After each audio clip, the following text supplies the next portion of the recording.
working with Goldberg, you guys have a badass match. And then let me tell you behind the scene thing. Okay. This is what my people want to hear, behind the scenes. Behind the scene. He don't want to miss the spear.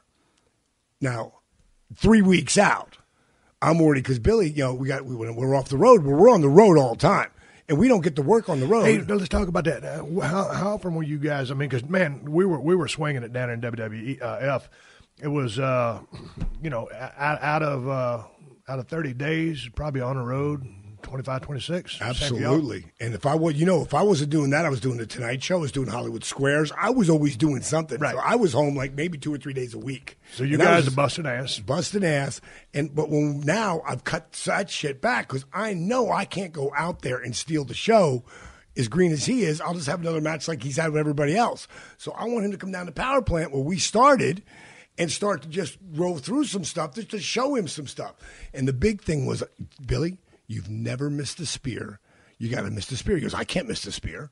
I go, you got to trust me on this. When you hit me with it, it's going to be fucking huge. He goes, how do I miss the spear? So I come up with a couple different ways. And then one time I'm explaining to him, I'm laying in the ropes the way I would do with my arms over the top rope. Yeah, scarecrow. Yeah, right. And I go, you come at me. And you come at me, I'll be gone. And if you watch that match, watch it back. He comes at me, I boot him, he sets it up, and he comes running. Man, he did not want me to miss the spear. He did not want to miss that spear. He came, I miss him by fucking a cunt hair. A cunt hair. Exactly. It might have been half a cunt hair. Yeah. And he keeps going because he's Bill, and it's got to be real to Bill, and that's what got Bill over too. Right. But he hit his shoulder so hard on the post. Boom, he goes down, right? So I bring him in, and now you'll see I go to pick him up. He don't get up. So I grab a hold because I know he's blowing sky high right now. And when you're blowing sky high, hurt? He's hurt, okay, and he's blown up. Yeah. He's a little bit of both. Yeah, He's a little bit of both. So now we get to the end, and now, he misses. He gets the spear. Now, pay attention here big time because when someone like a Bill Goldberg is coming with that spear, if you don't take your own bump, you're fucked. He cracked Big Show's sternum by hitting that big fucker because Big Show ain't taking that kind of bump for him at that time. Right. So he's going through everybody, and he was, 169 170 100. They kept getting bigger and bigger. I'm talking about 400, 450, 500-pound guys. None of those guys are flat backing, so he's spearing them. He's shooting. When he gets to me, and he's going to get this spear, and he's so pissed he's missed the first, he's still in his head. He comes at me, bro. I am a napkin. You don't even feel me. By the time he goes through, and his head goes all the way through and almost pulled what you did with Owen. His head hits the mat first, then my body. So I don't know it, but he's out. So, I know he's going to pick me up if I can go to do the gimmick. And I'm going to drop behind him and diamond cut him.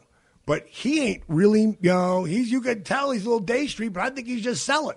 Right. He pops up, he does that, and he picks me up, and he puts me down. I'm thinking, fuck, he's really selling, because I don't know he's on Queer Street. Yeah. Right? And that simply means he's almost knocked out. Right. He don't know where he's at. He's in a dream. But he's so in the game that he can move on autopilot. Yeah. I go up, drop behind him, hit him with diamond cutter, fucking place explodes. I'm waiting 10 seconds to get there because I know he's kicking out, right? Yeah. But he's going to kick out. That's that creative liberty you take when you hit that big finish and you want to protect it, but you're walking a razor blade, because if you take too long, crowd ain't gonna buy into it. They know what you're doing. You're buying time. Yep. So it's really, you got to make the right judgment call on the timing. Absolutely. Protect the finish, but also keep the fans hanging. And at the same time, you got to remember that I just took the spear. Right. And so you got something to sell. I've got really something to sell. So finally I crawl over. You really have something to sell. I really have something to sell. But I don't, because he ain't hurt me. He's hurt himself. Yeah. And when I fucking lay my arm on him, I'm expecting the 1, 2, yeah. It goes 1, 2, and he kicks out. And I was like, motherfucker. Yeah. I was so pissed. Because if you guys follow the story, man, a kick out on 2, something as spectacular as what has just happened is addressing dog shits. That's a 2 9/10. Yes, absolutely. That's the kick out. Yeah, I mean, that's what you're looking for. Where the ref might have fucked up, and it still didn't count. You know. So, we go into then he goes, I go to do something to him. He reverse hits me, a jackhammer takes you up, pins me 1, 2, 3. We come to the back, and fucking I walk up, I go, Billy, awesome match, dude, but why the fuck would you kick that on 2? He goes, D, I don't remember anything coming up to that spear. Like, I don't remember anything. Shoot, but I know it's happened to me, so I just gave him a hug and said, well, it was a fucking damn good match, bro. Now, another behind-the-scenes story. Dusty Rhodes pulls me over before the match. Like, afternoon. Or, I don't know what I'm doing, what's going, what the finish is, all that shit. And Dusty pulls me aside. And, Dusty's my mentor. Without Dusty Rhodes, there is no Diamond Dallas Page. He's before Jake. He's before anybody. He did everything for me in the beginning. And he was my mentor and brother throughout it all, still is today. Yeah. And he pulled me over and said, kid, come here. I was talking to Bischoff. And I said to him, do we really want to do this? D's ready. I go, you talk to Bischoff about putting the strap on me? He goes, last chance. He said, this is your time. He goes, I want him to know it. And what Bischoff said, because, Goldie needed to be beaten, but he didn't need to. Mine would have been probably the best way, because he could have taken it off me in the fucking next pay-per-view. Right. And not mad as shit. And people would have bought it, as opposed to a taser or whatever the fuck that stupid thing was. But at that time, that weekend is coming out on the cover of Entertainment Weekly wearing the world title with his hands on his hips. He's on TV Guide. He's everywhere wearing the title.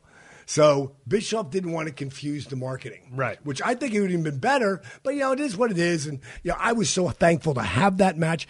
It's one of my favorite 5 matches. But see, that's a case where, it'd have been great to have the strap right then.